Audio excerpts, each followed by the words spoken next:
Hi అండి. అందరు ఎలా ఉన్నారు? నేనైతే చాలా బాగున్నాను. మీరు కూడా చాలా చాలా బాగుండాలని మనస్ఫూర్తిగా కోరుకుంటూ ఈరోజు ఒక మంచి వ్లాగ్తో అయితే మేము ముందుకు వచ్చేసానండి. ఈరోజు వ్లాగ్లో అయితే ఇక మార్నింగ్ వేసుకున్న ముగ్గు అయితే మీతో షేర్ చేసుకోవాలనుకున్నాను. ఇక ముగ్గు మొత్తం అయితే వీడియో తీయలేదండి, ఎందుకంటే ఇలాంటి గీతల ముగ్గులే కదా. ఇంకా ఇలా అయితే ముగ్గు అంతా వేసినాకైతే వీడియో తీశాను. ఈరోజైతే పిల్లలకి హాలిడేనేనండి, ఇంటి దగ్గరే ఉన్నారు, కుదరలేదు. ఇక ఎలా ఉందండి ముగ్గు? ధనుర్మాసం ముగ్గు అయితే వేసేసుకున్నాను. ఈ సంక్రాంతి నెలలో అయితే ఇవే ముగ్గులు అయితే వేసుకుంటారండి చాలా వరకు. ఇక ఊరుల్లో అయితే చాలా బాగా చేసుకుంటారు. ఇంకా ముగ్గు వేసుకున్న తర్వాత అయితే ఇంకా స్టవ్ అంతా కూడా క్లీన్ చేసేసుకున్నాను. ఇలా స్టవ్ అంతా డీప్ క్లీనింగ్ చేసుకున్న రోజైతే ఇంకా వాటి మీద ఏమన్నా పాలు కానీ ఏమన్నా పొంగినాయి అంటే అబ్బా అనిపిస్తుంది. కానీ నీట్గా అలా తుడుచుకుంటూ ఉంటే ఇంకా బొద్దింకలు అలాంటివి ఏమి రాకుండా ఉంటాయండి. ఇలా అంతా క్లీన్ చేసేసుకున్న తర్వాత అయితే ఈ స్టవ్ దగ్గర గట్టు కూడా అంతా నీట్గా క్లీన్ చేసేసుకున్నానండి. వీటి మీద మనం అన్నీ కట్ చేసుకుంటూ కూరలు అన్నీ పెడతాం కదా. ఇంక ఇదంతా కూడా నీట్గా క్లీన్ చేసేసుకున్నాను, ఇలాంటి డస్ట్ లేకుండా. ఇలా నీట్గా క్లీన్ చేసుకోవడం వల్ల అయితే ఇంట్లో బొద్దింకలు అలాంటివి ఏమీ రాకుండా ఉంటాయి. ఇంకా అంతా క్లీన్ చేసుకున్నాకైతే టీ అయితే పెట్టేసుకున్నానండి. టీ తాగినాకైతే ఇక టిఫిన్లోకి వచ్చేసానండి. ఈరోజు బ్రేక్ఫాస్ట్కి అయితే పెసరట్టు పల్లీ చట్నీ చేద్దాం అనుకున్నా. పెసరట్టుకి అయితే ముందు రోజే నానబెట్టేసుకున్నానండి నైట్. ఇంకా పల్లీలు అయితే చట్నీ కోసం ఇలా వేయించుకుంటున్నాను. పెసలు నైటే నానబెట్టుకుంటాం కాబట్టి నీట్గా అంతా క్లీన్ చేసుకుంటున్నా. వీటిలో సన్నగా డస్ట్ అయితే ఉంటుందండి. బాగా 3-2 టైమ్స్ అయితే నీట్గా క్లీన్ చేసుకుంటే అందులో ఉన్న డస్ట్ అంతా వాటర్ అంతా పోతుంది. ఇట్లా నీట్గా క్లీన్ అయిపోతాయి. ఇలా అంతా క్లీన్ చేసుకున్న తర్వాత అయితే మిక్సీలో వేసి గ్రైండ్ చేసేసుకుంటున్నా. దీంట్లో అల్లం పచ్చిమిర్చి అవి కూడా వేస్తే మంచి టేస్ట్గా ఉంటుందన్నమాట.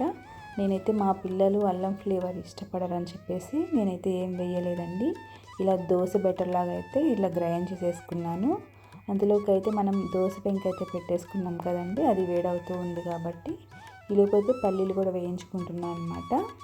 ఈ పల్లీలు అయితే వేగినాయండి. ఇంక స్టవ్ ఆఫ్ చేసేసుకొని దోశకైతే వేసేసుకుంటున్నాను.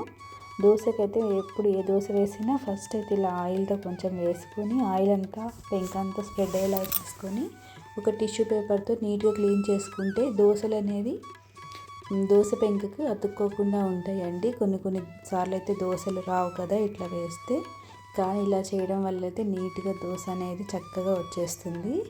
ఇది పెసరట్టుకైతే నేను ఇలా వేసేసుకుని దీనిపైన అయితే నెయ్యి వేసుకున్నానండి. ఆయిల్ కన్నా కూడా నెయ్యి వేసుకుంటే వీటికి ఫ్లేవర్ బాగుంటుందన్నమాట. మా పిల్లలకి ఇలా నెయ్యితో వేస్తేనే ఇష్టమని నేనైతే పిల్లల వరకు అయితే నెయ్యితోనే వేసిస్తున్నాను. ఈ పెసరట్టు ఉప్మా అవన్నీ కూడా చాలా టేస్టీగా ఉంటాయి. అప్పుడప్పుడైతే నేను పెసరట్టు వేస్తూ ఉంటాను. ఇలా రోస్ట్గా అయితే కాలిన తర్వాత తీసుకుంటే చాలా చక్కగా వచ్చేస్తుందండి. ఇట్లాంటి పెంకకైతే అతుక్కోకుండా ఇలా నీట్గా వచ్చేస్తుంది. ఇంకా అయితే దీని కాంబినేషన్ అయితే పల్లి చట్నీ కూడా చేసేసాను కదా. పల్లి చట్నీ కాంబినేషన్తో అయితే పెసరట్టు అదిరిపోతుంది.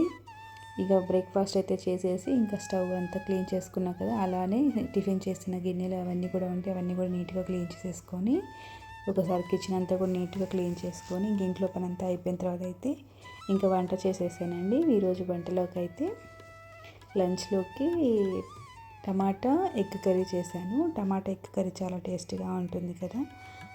ఈ టమాటాలు ఉల్లిపాయలు అన్నీ మగ్గినాకైతే కొంచెం ఉప్పు పసుపు వేసుకొని అవి కూడా మగ్గినాక కొంచెం కారం మన టేస్ట్కి సరిపడా కారం అయితే వేసుకోవాలి. ఇవన్నీ వేయించుకొని బాగా వేగినాకైతే దీనికైతే ఎగ్స్ అయితే బాయిల్ చేసుకుంటున్నాను అనమాట. ఎగ్స్ కూడా బాయిల్కి పెట్టేశాను. కర్రీ కోసం ముందుగానే నేనైతే చింతపండు నానబెట్టుకున్నానండి. ఆ చింతపండు కూడా అంత చక్కగా నానిపోయినాక చింతపండు గుజ్జు కూడా ఈ కర్రీలో వేసేసి బాగా బాయిల్ అయ్యేంత వరకు ఉంచుకొని ఎగ్స్ అన్నీ బాయిల్ చేసి వేసేసుకోవాలన్నమాట. ఎంతో టేస్టీగా ఉండి టమాటో ఎగ్ కర్రీ అయితే రెడీ అయిపోయిందండి. ఈ రోజుకైతే ఇంతేనండి వీడియో. నా వీడియోలో ఏదో ఒక పాయింట్ అయితే మీకు నచ్చే ఉంటుంది కదా, తప్పకుండా అయితే కామెంట్ చేయండి. Thank you so much.